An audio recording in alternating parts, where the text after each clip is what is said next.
Pressure ہے world bank کا، I am F کا، جن کو آپ نے قرضے واپس کرنے ہیں، ان کے کہنے پہ جو ہے حکومت نے ہاتھ باندھ دیے ہیں اور ان کے کہنے کے اوپر جو ہے یہ سب کچھ جو ہے کیا جا رہا ہے؟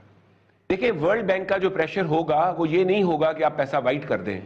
وہ لوگ تو آپ کو پریشر ڈالیں گے کہ آپ اس پیسے کو ڈس اون کر کے نا ان بندوں کو یہاں سے نکالیں تاکہ وہ پیسہ ہمارا ہو جائے. ٹھیک ٹھیک. ایسا ورلڈ بینک پریشر ڈال کے آپ کے ملک کو کوئی معیشت کو فائدہ نہیں پہنچانے لگا.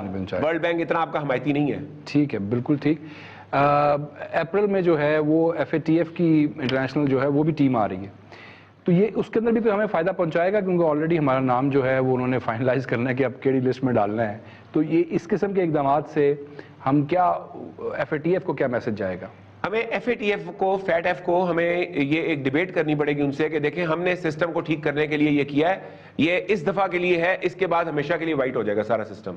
وہ کویسچن مارک تو اس پہ کھڑا کر سکتے ہیں نا جی، آپ یہ کیا کر رہے ہیں؟ آپ تو سب کو جو ہے کھڑا کر سکتے ہیں، لیکن اگر آپ نے ان کے کویسچن کے چکر میں اس سارے کو ریجیکٹ کر دیا تو پھر یاد رکھیے گا پاکستان دیوالیہ ہونے میں مہینے 4 ہی لگنے. اور یہ خاص طور پر میں اسٹیبلشمنٹ کو میسج دینا چاہتا ہوں کہ میرے اس میسج کے بعد پلیز اگر آپ سنیں تو اسٹڈی کروا لیں. اگر آپ لوگوں نے یہ اسکیم کو ریجیکٹ کروایا تو پاکستان دیوالیہ ہونے کے دہانے پہ کھڑا ہے. اس کو کامیاب کروائیں اور زور لگا کے کامیاب کروائیں. یہ سوچ کے نہ کرائیں کہ اس کا کریڈٹ نون لیگ کو مل گیا تو ہمیں کوئی ڈسکریڈٹ ہو جائیں گے. ہم جو اقتدار میں آتا ہے وہ ملک کے لیے کام کرتا ہے، آپ کے وہ احسان نہیں کرتا. تو یہ خاقان عباسی کو کریڈٹ اگر جائے گا تو خاقان عباسی بیچارے کی اتنی اوقات نہیں ہے دوبارہ وزیر اعظم بنے جب تک میاں صاحب. میں خاقان عباسی کے پرسنل میٹنگ میں ورڈز بتاتا ہوں کیا ہیں. اس کے پرسنل میٹنگ کے ورڈز ہیں کہ یہ بھائی میرا آخری ٹینیور ہے، اس کے بعد تو میں نے سیاست نہیں کرنی. وہ یہ ہے کہ پاکستان کے اوپر پریسلر امینڈمنٹس لگی تھیں جب بل کلنٹن نے حکومت سنبھالی. ہم سے انہوں نے افغان جہاد لڑوایا، ہم سے افغان جہاد لڑوا کے انہوں نے ہمارے ملک کے اندر کلاشنکوف آف کلچر پروموٹ کر دیا، اور اس کے بعد ہماری سول گورنمنٹس آ گئیں اور اوپر سے ہم پہ پریسلر امینڈمنٹس لگا دی گئیں. پریسلر امینڈمنٹس کے تحت پلاننگ یہ تھی، وہ ہمارے اوپر 4th جنریشن آف وارفیئر تھی کہ معاشی طور پر ان کو زیرو کر دیں اور ان سے ان کے نیوکلیر پروگرامز کو بند کروا دیں. ہم معاشی طور پر زیرو اس لیے نہ ہوئے کہ ہماری اگر وائٹ اکانومی تھی 20% تو ہماری گرے اکانومی تھی 80%.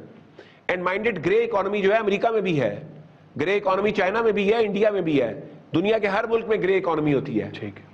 ہماری گرے اکانومی کا سائز جو تھا نا وہ 80% تھا اور وائٹ اکانومی کا سائز 20%. تو پریسلر امینڈمنٹس نے جتنا بھی ہم پہ ظلم ڈھانا تھا ڈھایا، لیکن وہ ہماری معیشت نہیں تباہ کر سکے. ہماری گرے اکانومی کی وجہ ہماری گرے اکانومی بچا گئی.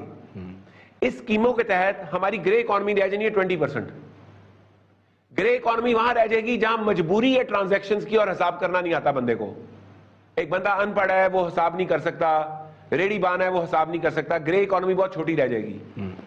اس چھوٹی گرے اکانومی کو کیلکولیٹ کر کے کہ کس طرح مارنا ہے، اور ڈرنا آپ کو امریکہ سے پڑے گا. امریکہ ایسا ملک ہے جس سے آپ دشمنی نہیں ڈال سکتے اور جس سے آپ دوستی کی کوئی توقع نہیں کر سکتے. امریکہ کو اگر آپ کو مارنا ہوگا معاشی طور پر تو آپ کی اکانومی کا سائز کیلکولیٹ کر کے آپ پہ اٹیک کیا جائے گا اور آپ فارغ ہو جائیں گے. امریکہ تب آپ کا اکانومی کا سائز کیلکولیٹ نہیں کر سکتا تھا، نہ سائز کیلکولیٹ کر سکا نہ مار سکا. آپ صاف بچ کے آ گئے اور پھر امریکہ کو آپ کی ضرورت پڑ گئی اور امریکہ نے آپ کے اوپر سے سخت پابندیاں ہٹا دی.